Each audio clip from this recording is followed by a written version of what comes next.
تو یہ ایک ٹٹ فار ٹیٹ چل رہا ہے، اور اس میں جیسے کہ خود آپ نے بھی کہا اس میں ضرور، اور ہوا یہی ہے کہ نیتن یاہو جب یہاں آئے تو یہ ان کی پہلی ان پرسن ملاقات تھی ٹرمپ کے ساتھ جی جی جنگ شروع ہونے کے بعد. 28 فروری کو جنگ شروع ہوئی،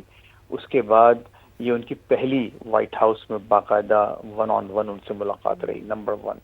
نمبر 2 یہ کہ جنگ شروع ہونے سے پہلے انہوں نے تقریباً 1 سال کے اندر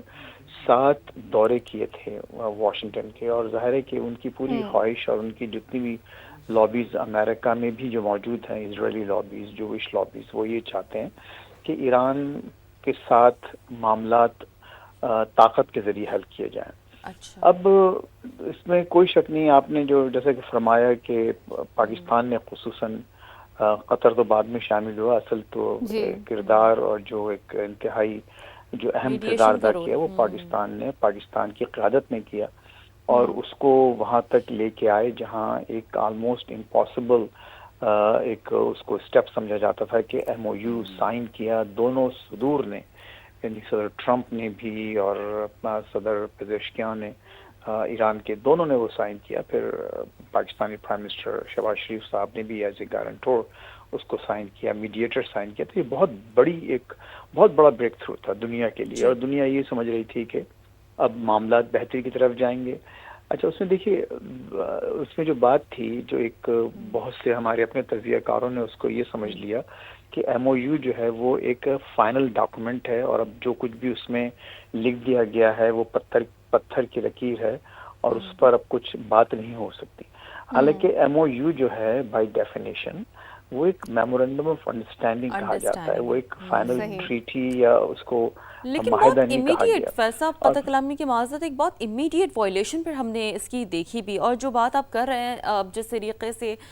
دونوں لابیز ہم دیکھتے ہیں کہ متحرک ہیں،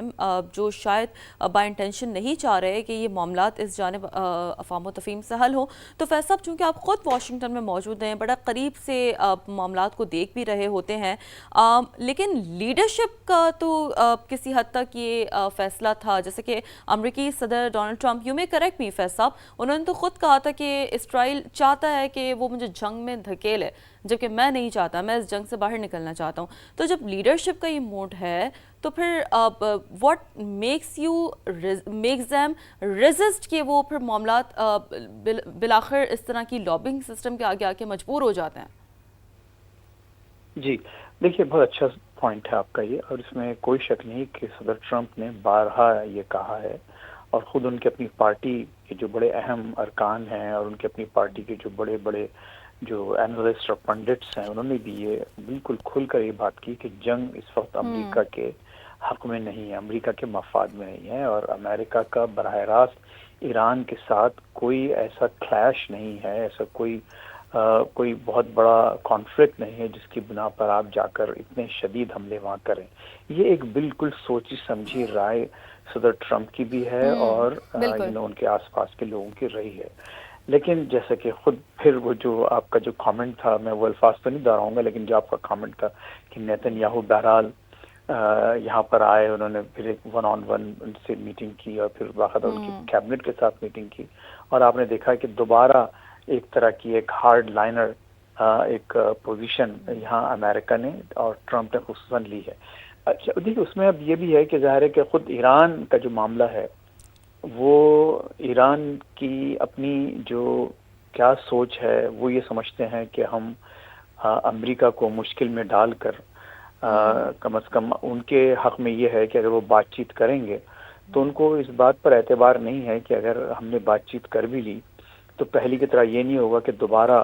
پھر ہم پر حملے کر دیے جائیں گے. بالکل اور ایسے فیصل معاہدوں صاحب، کے قطع کلامی کی معذر جاتی ہوں، لیکن مسئلہ تو یہ ہے نا کہ اب تمام تر صورتحال سے کیسے نمٹا جائے. صدر ٹرمپ بھی دو باتیں کرتے ہیں، ایک طرف حملے کی تو دوسری جانب ایران سے معاہدے کی امید ظاہر کرتے ہیں. کیا خود امریکی صدر کو یہ سمجھ نہیں آ رہا کہ کیا کرنا ہے، کیا کرنا چاہیے، کیا نہیں کرنا چاہیے؟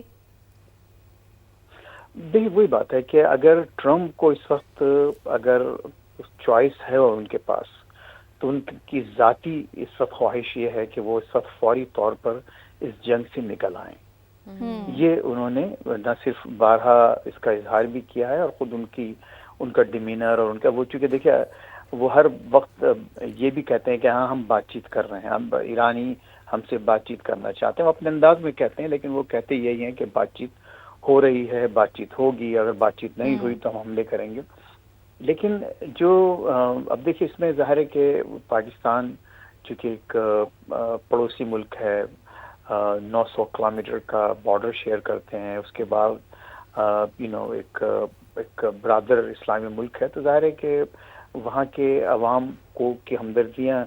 یقیناً ایران کے ساتھ ہیں، لیکن کچھ چیزیں ایسی بھی ہیں جو ایران کے ذہن میں، جو وہاں کے جو پالیسی میکرز ہیں،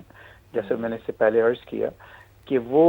ان کو یہ بات سمجھ میں آئی ہے کہ اگر ہم نے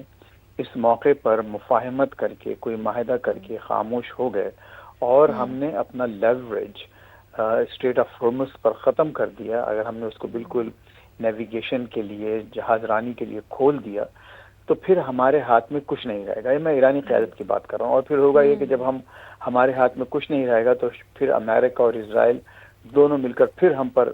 شدید حملے کریں گے، اور پھر ہم اس لیوریج کو استعمال کرنے کی پوزیشن میں نہیں ہوں گے۔ تو اس وقت جو اصل مسئلہ اٹک گیا ہے آ کے وہ ہے کہ کس کا حق حاکمیت ہے آبنائے ہرمز پر۔ ایران اپنی تاریخ اور اپنی جغرافیہ کی وجہ سے یہ سمجھتا ہے کہ اس کو اس آبنا کو، یعنی اس اسٹریٹ کو کنٹرول کرنے کا پورا حق اس کو ہے، اور یہ بات ظاہر ہے کہ اس کے جو پڑوسی ممالک ہیں، خصوصاً عمان ہوا یا یو اے ای ہے اور دوسرے جو گلف کنٹریز ہیں، ان کو بھی یہ بات گوارا نہیں ہے کہ وہ صرف اتنی اہم آبی شاہراہ پر صرف ایک ملک کا اور ایک قیادت کا کنٹرول ہو۔ تو یہ ایک آپ اس وقت ایک پورا جو ایک وجہ تنازع ہے وہ یہ بنا ہے کہ کون اس کو کنٹرول کرے گا اور کس طرح سے کھولا جائے۔ ٹرمپ کی اس وقت جو خواہش ہے اور جو ان کی ترجیح ہے وہ یہ ہے کہ فی الحال اس کو پوری طرح سے کھول دیا جائے، اور وہ بارہا آپ جو سینٹ کام کا آپ نے بھی ایک پریس ریلیز اپنی اسکرین پہ دکھایا تھا اس سے پہلے، لیکن ہر تھوڑی دیر بعد وہ ایک پریس ریلیز دیتے ہیں، وہ کہتے ہیں کہ اسٹریٹ آف ہارمز بزنس کے لیے کھلی ہے، وہاں سے جہاز آ رہے ہیں، جا رہے ہیں، اور ایک ایک نیویگیشن ہو رہی ہے، لیکن ظاہر ہے کہ ایران نے اپنی کارروائیوں سے اس کو پوری طرح سے بند نہیں کیا۔ اچھا دیکھیے اسٹریٹ بہرحال وہ ایک، اس میں بھی کوئی شک نہیں کہ چھوٹی جگہ ہے، لیکن اتنی بڑی بہرحال ہے کہ کوئی ایک ملک اس کو اپنی طاقت سے کنٹرول نہیں کر سکتا۔ میں نہیں سمجھتا کہ ایران کے پاس وہ فوجی طاقت یا وہ نیوی ہے کہ جس کے ذریعے وہ پوری اسٹریٹ پر کنٹرول اپنا رکھ سکے اور اس کو مینج کر سکے، جب تک کہ تمام جو آس پاس کے اور دیکھیں نا ممالک یہ ہیں۔ فیصلہ اسٹریٹ آف ہارمز والا جو معاملہ ہے سارا کا سارا، وہ یہ اس کا میکانزم طے ہونا چاہیے۔ ایران تو اسی بات پہ قائم ہے، اور بہت زیادہ اس بالخصوص جنگ کے بعد اب یہ چیزیں، اس کی امپورٹنس، اس کی جو اہمیت ہے وہ گلوبل چین کے سطح امپیکٹ کر سکتا ہے، یہ بھی سامنے آیا ہے۔ تو ظاہر سی بات ہے معاملات اتنے سمپل تو نہیں ہے، but let's see and let's hope for something positive. بہت شکریہ، فیض رحمان صاحب ہمارے ساتھ موجود تھے، اور بڑا مفصل انداز میں معاملات آگے کس جانب بڑھ سکتے ہیں، کیا رکاوٹیں ہیں،